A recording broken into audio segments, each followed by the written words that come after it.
Hi everybody, and welcome to a monster project that I'm going to take you through today. We've got this 8 kilowatt hub inverter, we've got these two SolarEdge batteries, about 20 kilowatt hours of stored capacity, we've got a backup interface, and we've got 45 Perlite 430 watt panels. So grab yourself a cuppa and let's get into it.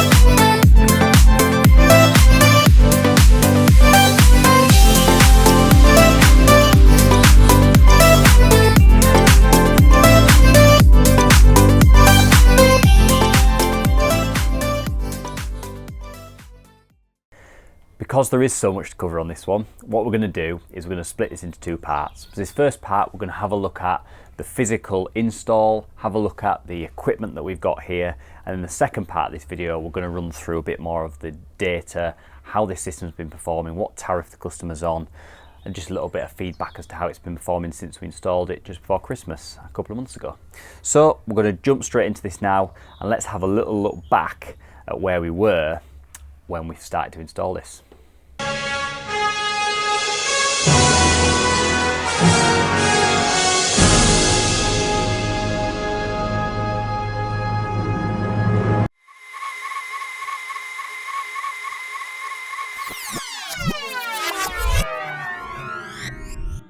Hi everybody, and welcome to another YouTube video. Thanks for joining us again, and I'm very excited to show you this project. We've got 45 Perlite 430 watt panels on slate. We've got an 8 kilowatt SolarEdge home hub inverter. We've got a 10 kilowatt hour SolarEdge battery storage system, 9.7 usable, and loads of other bits to show you. I'm going to show you the full process. Come and join us. Okay, so we've made it round to the garage. This is obviously where we've got all of our equipment. So I'll take you through the bits that I haven't installed it. Michael and Bill have been doing all the hard work on this one. So here we've got a temporary, I think it's a 5 or 6 kilowatt hub inverter on this one. We will have an 8 kilowatt hub inverter on this when we can get them. And that actually comes with an extra set of string connections. So we can have 3 strings, which is what we've got on this, just because of the sheer amount of panels that we have. We've set this one up just so that we can see where all the cables are going to pop out the trunk in, so we can prep all that ready. Basically then it's just a case of swapping that out and putting the 8 kilowatt in. And yeah, happy days. So if we work on the DC side, we've got 3 isolators, 1 for each string. That then feeds down into our surge protection. So we've then got 1 surge protector for each string as well. So we can label these up so we know exactly what string they work with. But I'm sure Michael has done them so that that isolator is that surge, that one's that one, and that one's that one. He's the sort of guy that would do that. I'm sure he has. Out of there we come along and into our inverter. That'll then supply the inverter with the DC. We're then going to run our PV Ultra cable from this position here out the garage, up the external wall, and to each string of panels. So that'll be good, and you'll probably see that later on in the video.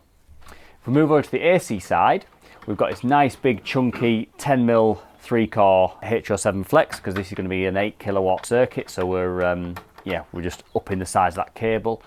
We've then got our generation meter, so bidirectional generation meter for the battery and solar PV system, so it can log what we're generating. Michael's then battling with this 63 amp G-Wiz isolator just here, and that provides us local AC isolation for the system basically. So we've got AC isolation and DC isolation for this big solar PV system.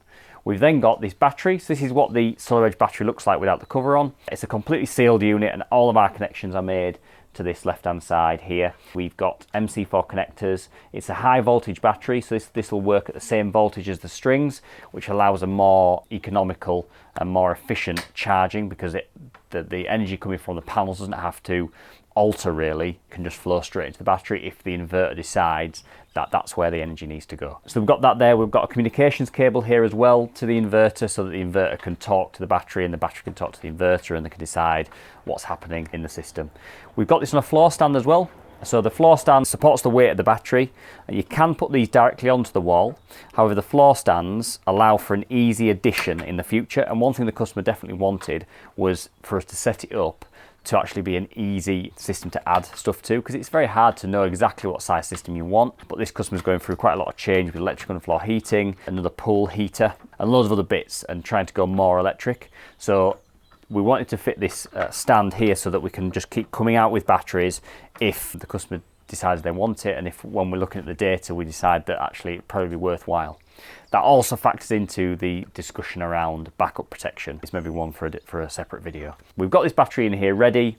It's pretty much wired up apart from this bit here, and yeah, Michael's cracking on. We've got Bill getting the Modbus cable, so the communications cable from the energy Modbus, which is going next to the main position, and that will tell this system when to charge, when to discharge, and basically what to do. So looking really good, and yeah, the guy's doing a really good job.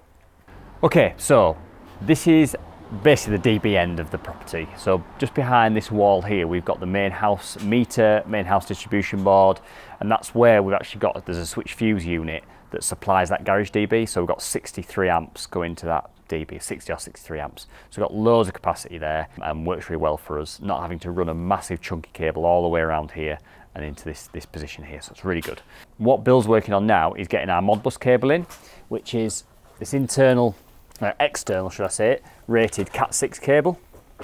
So we've ran this all the way around the outside of the building, and that's going to go in somewhere here. And then inside, it's the classic, it's in a kitchen cupboard. We've got limited space there, but we're going to put our SolarEdge Energy Modbus in one of our clear lid boxes that we use, and come off one of the house circuits, because it's only a little, you know, amp supply or something like that. So we can come off a socket circuit or a lighting circuit or something like that through a switch fuse, so it can always be isolated. And then this will feed into that Modbus and send the data basically back to the inverter. So the inverter knows when to charge, when to discharge, and what's happening basically. So yeah, that's all I need to show you on that really. That's ready to go through when we know the exact position. Bill's just getting it clipped back to the inverter now.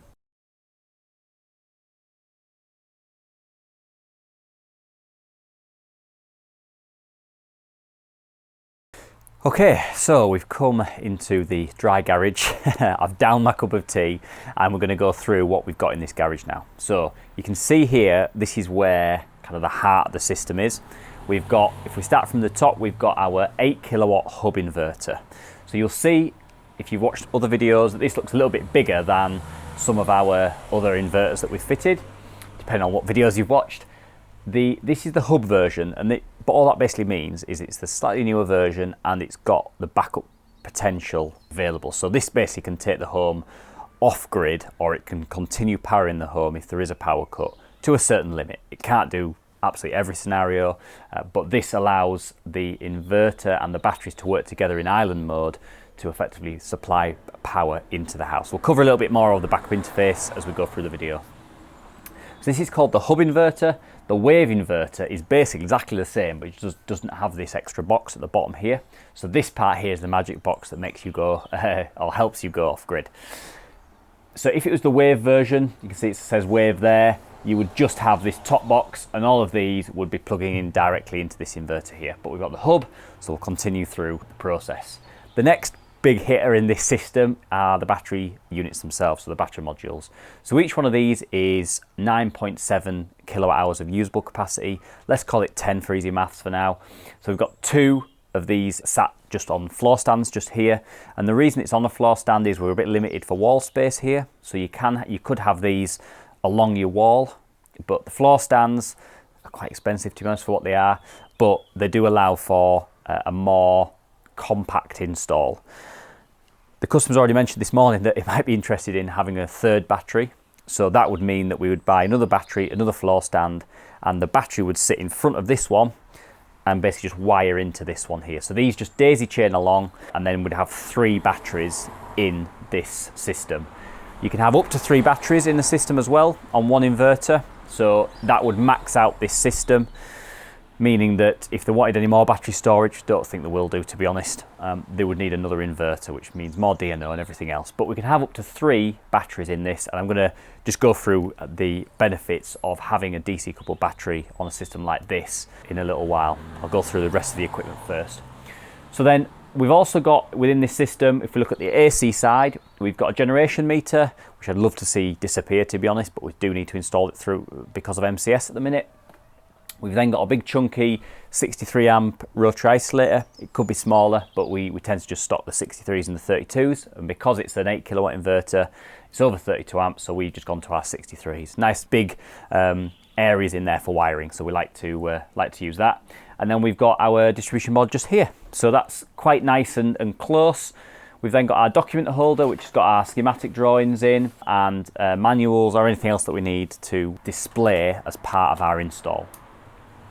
If then we have a look over at the other side, you can see we've got 3 DC isolators. So that effectively means we've got 3 strings. So when we go through the panels, I'll talk a little bit more about the stringing, but we've got 3 strings, which means we've got 3 surge protection devices in that box just there. And then out of there, it comes up and we've got string 1, string 2, string 3, all connected into the inverter, delivering all of that precious solar power, which I'm looking at the garage door now, and it's spitting, to be honest, so it's not that sunny today, unfortunately. We've then got another connection in here, and that is some more solar PV cables, some 6mm, and that goes down into the batteries. So the batteries connect into the inverter in the same way the solar does. These batteries are classed as high voltage batteries, which basically means high voltage, lower current, whereas other battery storage systems are low voltage, higher current. So that's when you get the bigger, chunkier battery cables, because it's got to deal with higher current. But yeah, so that's that part. We've then got a couple of Cat6 cables here. We've got the interface communications cable, which goes back to the backup interface, which we'll show you shortly, which takes us off grid. We've then got a battery comms cable, which gives us the communications to the batteries. And then the last one is a hardwired internet cable as well. So all 3 of those go into the inverter, getting all the information that it needs to either charge the batteries, discharge the batteries, do whatever it needs to do to actually get this house as off-grid, as low cost on its electricity bills as it can. The inverter really is the hub of the system that decides what happens across the full system. So let's chat about the batteries. With battery storage, you can have a couple of different ways that the batteries are connected to the inverter, to the house, to the full system.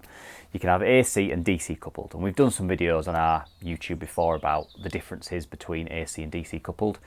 This system here is a DC coupled system, and that basically means that the batteries are connected to the DC side of the solar PV installation. It's quite common when you're fitting a new solar PV system for the battery storage to be DC coupled, because it means you have one inverter that you're installing that both provides the solar power a route back into the property directly, or also provides the batteries with a route to charge, discharge, do whatever they need to do to power the house. So if this was an AC coupled system, we'd have a second inverter and maybe some alpha batteries or give energy batteries, whatever it is that you kind of install or that you're looking at. But this just means that the installation works out a little bit cheaper than doing a SolarEdge and an AC coupled system, because you haven't got double the amount of isolators, double the amount of wiring, more space needed for all of that equipment. And it's just a bit of a neater all-in-one solution. But what I wanted to talk to you about was the benefits of, in this case, the system that we've got here. So you can see we've got these 2 batteries, which I mentioned, let's just call it 20 kilowatt hours. It's slightly under that, but let's call it 20 kilowatt hours of stored capacity for now. Because these batteries are connected to the DC side of the system, so we can see here they're connected via these MC4s, and these here are the solar PV connections. And if we kind of use this as an example of the expected power flow, power comes in from the solar, and if the battery needs to charge because the home is not using as much power as what the solar is generating, then the power can effectively go back down those cables and into the battery without actually going through the electronics of the inverter, which you do get losses on. So it's a slightly more efficient charge, and you don't really get those losses there as well. Eventually that power does have to go through the inverter, because to get this stored energy or the solar energy into the house, it's got to go through that inverter and back into the home's consumer unit and then into the lights and everything else in the house. So eventually it does need to go into there, but if we can reduce the amount of times it does, then you're making more use of the energy that you're producing. The other benefit of a DC coupled system is that, certainly in the SolarEdge style system, is that we can make use of clipped energy and actually oversize the solar PV, because we've got another avenue for some of that solar to be sent into the property. So like I mentioned in the intro, we've got 45 430 watt panels, which is just over 19 kilowatt of peak energy. Now in reality, they're on multiple different orientations, east, west, south. They're never all going to be generating at peak. So as part of the design, we've been able to verify that that is not going to overload this inverter. But there are going to be periods, hopefully, during the summertime, and even possibly during the winter time, where we're actually generating more than the 8 kilowatt that this inverter can handle. So the 8 kilowatt here is effectively the bottleneck of the system. So we can only punch back into that system, into the house, 8 kilowatts of energy at any one time. That's the limit, because that's what the inverter can handle. If we are generating more than 8 kilowatts, then let's say we're generating 10 kilowatts because it's sunny. So we've got 8 kilowatts. Let's say there's a 10 kilowatt demand in the property as well. We can push back 8 kilowatts. So we can allow 8 kilowatts to go straight back into the house directly from the solar, not touching the batteries, directly into the house to supply 8 kilowatts of that 10 kilowatt demand in the property. So the property is now only buying in 2 kilowatts of energy rather than 10. So we've reduced that. We've maxed this inverter out. However, there's still 2 kilowatts that the solar PV is producing that we want to make use of. So as long as these batteries aren't fully charged, what we can do is we can punch that 8 kilowatts back into the property, and then we can actually allow the other 2 kilowatts to come down and charge these batteries at the same time. So we're making maximum use of that energy, rather than just going, we can only deliver 8 kilowatts, so that other 2 kilowatts that we're generating, we'll just have to clip that and that'll just have to be wasted. We're actually saying, no, let's put those into the batteries and charge the batteries up at the same time as the inverter is delivering power into the property. So that's a benefit of a DC coupled system, because if that was an AC coupled system and we had a separate, say, alpha system here, or give energy, or whatever system you want to call it, where it is an AC coupled system with its own inverter, those AC coupled systems would only be able to see the generation coming out of that inverter. They wouldn't be able to see this extra 2 kilowatts that the system could use, because they're just tracking what is going back into the house from the solar PV through a CT clamp. So when we've got this DC coupled style system, because the inverter knows everything that's happening through the generation, the battery, the house's consumption or import or export, it can make a decision as to where to send power. So actually being able to send that extra 2 kilowatts into this battery directly and making use of it just means that customer is constantly making more and more use of the energy that they're producing. So that is a really good feature, and that's why we really like oversizing on the solar PV or when it's SolarEdge, and then fitting some good amounts of battery storage.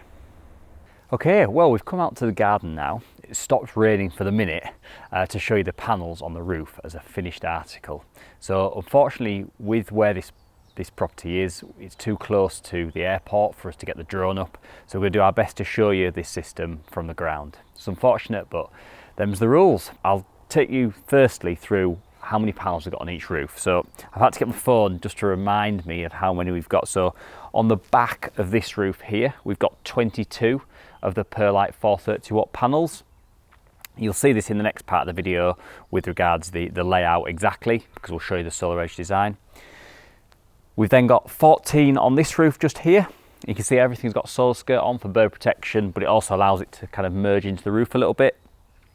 We've then got on a roof just over here, we've got 3 in portrait, and then we've got 1, 2, 3, 4, 5, 6 remaining panels on the other side of that roof. So we'll show you those as we go around. So you can see on this installation, we've got panels kind of spread out across the full property, which the first challenge of that is actually getting the cabling to link everything together. So we've got panels on this one, and there's cables actually run all the way through the loft using the PV Ultra cable from Doncaster Cables onto this roof, or this sort of pool building here, and then there's a little loft space where those 2 panels are, where the cable comes in and then is able to get kind of into that roof and then back out underneath those 2 panels, and that also allows us to serve the back of the roof as well without any conduits or anything on show, because that's what we didn't want to go to all this effort of making a nice sleek system and have loads of flexi conduits flying around and just make it look naff. So the cables then have been rodded on top of the felt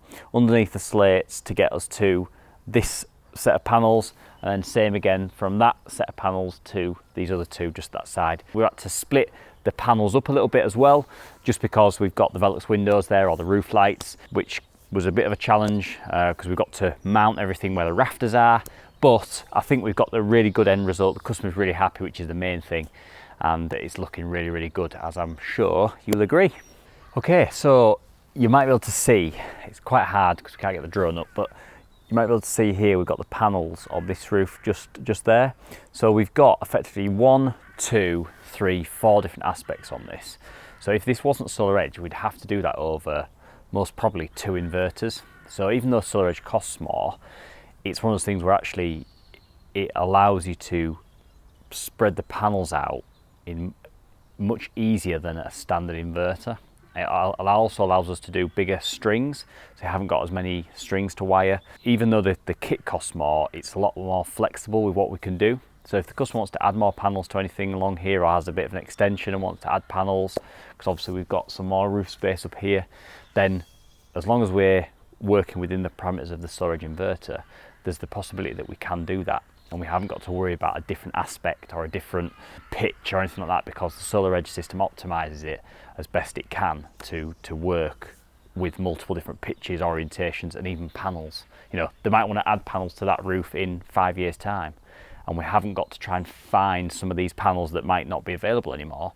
We can actually look to find a compatible panel with a compatible optimizer, compatible with the optimizers that we've already got, which sounds complicated, but is fairly easy, to be honest. And as long as all that works out, we can add panels in. Or even if some of these panels go faulty, and for whatever reason, these got a 30-year warranty, but for whatever reason we can't get that panel, then as long as the optimizer is compatible with the others, which majority of them are, then we can integrate that panel, and the optimizer will integrate that panel to the rest of them. So we haven't got to worry about different voltages coming from panels, different currents or anything like that. It's all integratable because of the optimizer. So yeah, it's pretty cool. So we've got 3 strings on this. We've got 1 string on the back of this pool room here. We've then got another string on the front of here, and I think the last string was up there from memory. So we've got 3 strings, which has meant the wiring is fairly straightforward, but it's very cold out here. So what we're going to do, we're going to head back to the house, the front of the house, have a little look at the backup interface, and then we'll dive straight into the app into part 2. So we've come around the side of the house now, and I'm going to show you this backup interface. So you can see here we've got the SolarEdge backup interface. This effectively will take the property off grid, or will allow the solar and battery system to supply the house if there's off-grid event. This is tucked neatly down here. It's an IP65 enclosure, and the meter and the main incoming supply is actually in the back of a kitchen unit on the other side of this wall, so it's really, really tight. So the only place we could get this was here, which the customer's happy about. We've then got an earth rod just around the corner, which basically gives us our reference to earth if there's an outage that takes the earth out as well. So on the front of this, we've got on-grid, backup, comms and fault. So on-grid is a green light currently because we've still got grid power. Backup is blank at the minute, but that would be on if there was a grid outage. Comms, which means that this is communicating with the inverter, that's okay. And then fault, which is off, which obviously means there's no fault. So that tucks here nicely. There's no screen or anything on here, and yeah, that just sits there and waits for that grid outage to happen. So the other thing that we've got to consider is, what can this backup interface run? Can it run the full house? What considerations do we need to make as to if this does go into backup mode and the property is running on a higher load than this can handle? So firstly, what can this handle? It can handle 6 kilowatts of energy, effectively.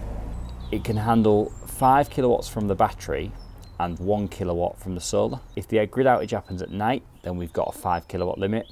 If the grid outage happens during the day and you're generating some power, then the inverter will come back online and generate a maximum of 1 kilowatt to allow you to have up to 6 kilowatts re-entering the property via the solar PV.